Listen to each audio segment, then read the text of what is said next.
Halo sahabat YouTube Made in Lombok, selamat datang kembali channel Made in Lombok, channel yang memberikan inspirasi dan membahas hal-hal yang menarik di sekitar kita.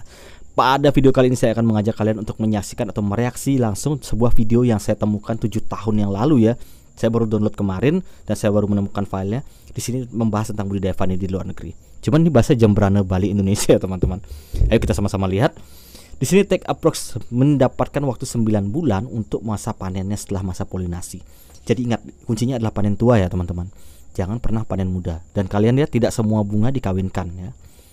Nah, di sini juga ada post harvest processing and curing. Nah, untuk mendapatkan bata yang bagus, mereka mengambil semuanya, kemudian melakukan proses pembersihan.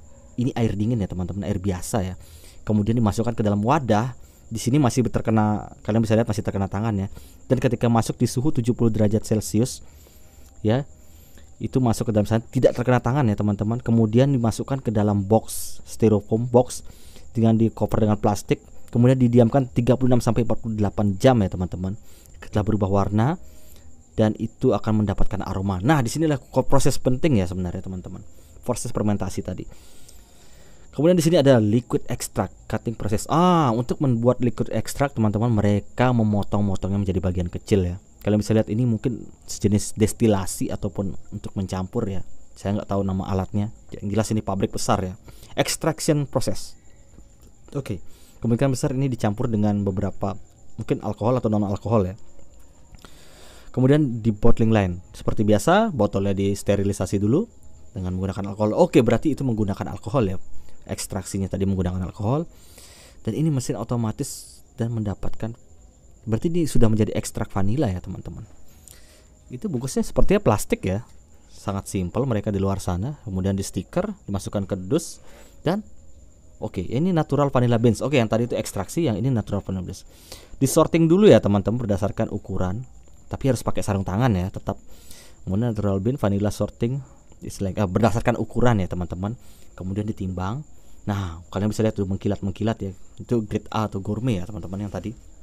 Nah, ini ada mesin vakumnya teman-teman. Jadi mesin vakum 7 tahun yang lalu, tapi standar pabrik ya, gede banget mesin vakumnya ini. Dan kemudian ini di packing lagi, dimasukkan ke dalam box seperti itu ya. Boxnya bagus, seperti bahannya itu terbuat dari plastik ya sepertinya. Kemudian di cover lagi teman-teman. Oke, begitu banyak ya pelapis-pelapisnya. Setelah divakum masuk box, lalu di cover lagi, dan sekarang di sealer. Oke, jadi luar biasa sekali. Di sini dimasukkan ya, ini kalian bisa lihat itu di blower ya seperti tadi. Kemudian ini dimasukkan ke dalam box lagi. Nah, quality control and assurance. Oke, di sini mereka tetap mengecek ya bagaimana kualitas kontrolnya. Jadi setiap hasil panen menjadi produk, mereka tetap mengecek ya teman-teman. Luar biasa sekali. Ini perusahaannya pasti besar banget ya teman-teman. Shipment to Triple ENC. Oke, nama perusahaannya itu Triple ENC ya teman-teman. Jadi ini pengirimannya ya. Wah, pakai kontainer-kontaineran ya teman-teman. Ini udah gede ya skalanya. Tuh, pakai truk kontainer teman-teman. Oke, jadi luar biasa sekali ya video barusan kita lihat sama-sama, dan saya rasa banyak sekali hal-hal yang kita tangkap tentang budidaya atau proses after panen ya. Tadi seperti proses produksi lebih tepatnya teman-teman. Dan yang banyak saya tangkap adalah pertama, dari awal mereka melakukan panen itu harus 9 bulan teman-teman, harus tua. Dan kemudian sebelum masuk ke air panas itu ternyata dicuci dulu pakai air dingin ya teman-teman. Itu masih kontak dengan masih kontak dengan gini, tangan langsung. Dan ketika itu masuk ke suhu yang 70 derajat itu dimasukkan ke sana. Dan kemudian itu menggunakan wadah ya, itu sudah tidak bersentuhan langsung dengan tangan. Kalian perhatikan nggak tadi video yang tadi? Dan di sana ketika dia masuk langsung keluar, didiamkan difermentasi selama 48 jam ya tadi sepertinya maksimalnya 30 sampai 48 jam. Sehingga warnanya berubah menjadi kecoklatan, kemudian sudah mengeluarkan aroma. Jadi di sini kita simpulkan bahwa reaksi vanili yang sudah dicuci tadi kemudian direbus di air panas itulah yang mengakibatkan aromanya keluar ya. Kemungkinan itu yang menyebabkan vanilinnya itu bereaksi ya teman-teman. Dan setelah itu mereka membedakan, grading namanya, itu proses mensortirisasi. Jadi setelah hasil panennya kering, setelah dikeringkan, mereka baru mensortir yang mana masuk kualitas yang mana. Seperti yang tadi disebutkan bahwa misalnya yang untuk ekstraksi kebanyakan itu adalah cutting yang grade B ya teman-teman. Itu sepertinya agak-agak kering begitu, itu dipotong kecil-kecil kemudian di huler atau digiling jadi halus, kemudian dicampur dengan ekstraksi alkohol ya tadi. Kemudian untuk grade A tadi sudah disortir juga teman-teman. atau grade A atau gourmet itu yang memang benar-benar lembek ya, seperti dendeng ya teman-teman, dengan KA-nya mungkin sekitar 30% ke bawah ya, 30%-an ya maksimal KA-nya. Berarti itu kadar vanilinnya tetap tinggi ya teman-teman, karena sudah dipanennya itu sudah tua. Nah, sebenarnya apa ya, kalau kita berpikir prosesnya itu tidak terlalu sulit ya teman-teman, bahkan untuk perusahaan yang sebesar tadi ya. Saya rokok dulu sebentar.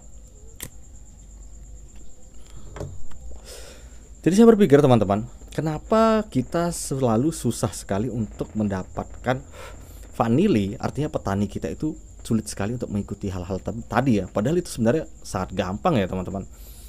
Apakah memang karena persaingan harga yang membuat ketika, let's see teman-teman, kita bicara ketika ada sebuah kontraktor besar yang kemudian mendapatkan MOU ini, kemudian mereka mendapatkan kontrak ya teman-teman, misalnya dari perusahaan es krim itu. Kita nggak tahu ya, karena kan kebanyakan vanila digunakan untuk es krim ya. Kemudian itu dikontrak, kemudian masuk ke sana dapat 10 ton lah anggap, atau 15 ton lah. Kemudian si supplier ini kan nggak mungkin ya punya, saya rasa untuk menghasilkan 15 ton vanili itu banyak banget, akan membutuhkan lahan vanili ya. Jadi mereka lebih baik belanja ke orang-orang ya. Ketika mereka belanja ke orang-orang, menyebarkan harga, kebanyakan orang-orang ini akan membeli green bean ya teman-teman. Yang sering terjadi di lapangan seperti itu. Akhirnya green bean artinya biji yang masih hijau, belum usia matang 9 bulan seperti di video tadi, akhirnya itu dipanen, dan hasilnya ketika itu dikeringkan tidak maksimal atau kadar vanilinnya itu kurang. Jadi kualitasnya itu kurang ya teman-teman. Nah, saya rasa sih memang itu salah satu penyebab mengapa kita tidak bisa mendapatkan harga yang tinggi vanili kita itu atau vanila kita itu, karena tadi itu ya teman-teman. Padahal kalau kita berpikir di seluruh tanah atau lokasi di Indonesia ini sangat potensial untuk ditanami vanili. Dan juga lagi soal faktor harga dan politik harga yang tidak stabil, tidak adanya pemerataan atau pengawasan, mungkin tidak sportif lah teman-teman. Akhirnya lagi yang akan sengsara adalah petani ya, petani vanili yang memang dari awal menanam sampai masa panen itu teman-teman, itu membutuhkan waktu sekitar 3 tahun ya untuk panen pertama. Itu waktunya bukan main loh. Kalau kalian kerja 3 tahun itu, kalau kalian tanam vanili kalian nggak makan 3 tahun loh itu teman-teman. Nah, tapi yang tetap sengsara adalah petani vanili kita. Jadi marilah kita berpikir bersama kira-kira bagaimana untuk mengatasi situasi seperti ini. Dan semoga dengan terbukanya sekarang, karena investasi itu sudah terbuka, artinya banyak sekali bidang-bidang swasta yang mencoba untuk merangkul masyarakat, merangkul petani langsung agar bisa mendapatkan manfaat yang signifikan dan maksimal ya tentunya. Jadi semoga kita berharap kedepannya petani vanili Indonesia akan semakin sejahtera ya, karena ya kalian tahulah menanam vanili itu sangat panjang prosesnya. Oke, semoga video ini bermanfaat buat kalian, dan sampai jumpa di video Made in Lombok selanjutnya.